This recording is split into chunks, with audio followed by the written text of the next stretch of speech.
Deputy Speaker, I rise today to congratulate the Prime Minister on his address to the House and his annual Closing the Gap update yesterday. It was frank and fearless and provided a clear pathway of what needs to be done. So much needs to be done. The 2020 Progress Report on Closing the Gap shows that while there has been progress on some targets, not all have been met. This is a tragedy. We as a government, as a parliament and as a nation know there is more work to do.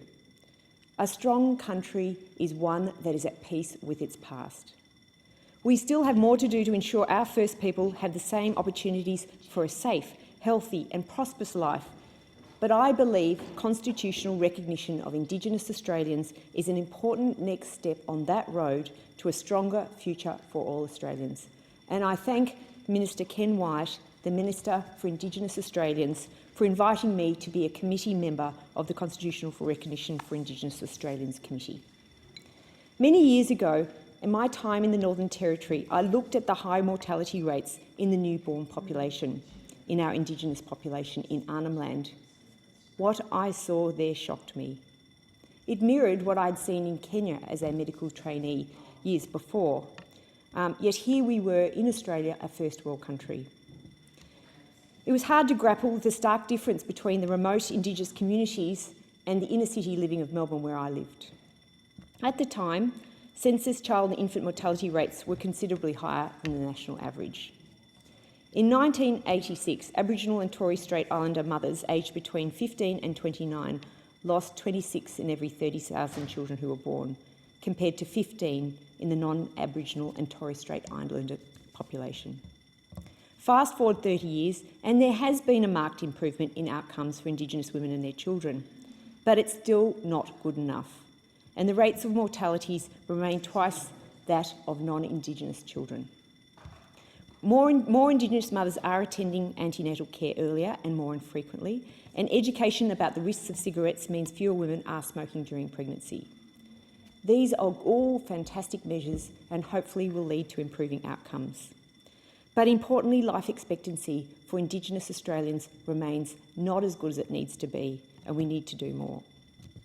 The target to close the gap in life expectancy within a generation, 2031, is not on track. Non-Indigenous mortality rates have improved at a similar rate, but the gap has not narrowed. Madam Deputy Speaker, education is the key to self-determination of our Indigenous people. Education leads to better health and social outcomes for all communities around the world. Therefore, the two targets that are on track to be met is early childhood education and Year 12 attainment, and I would congratulate the many people who are working in this sector to achieve these fantastic outcomes. They really should be congratulated. We know that there's been a significant change in getting kids into school and helping them to finish Year 12.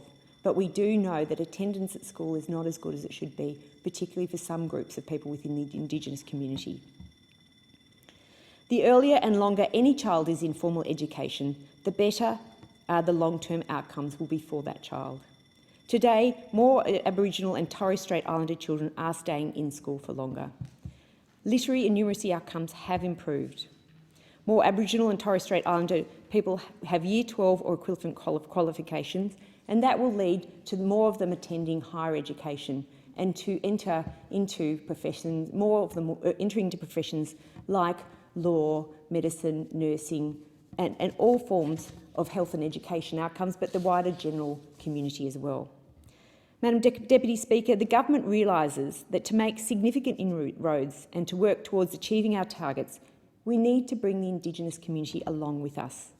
We need a refresh. We need to change the way we're doing things.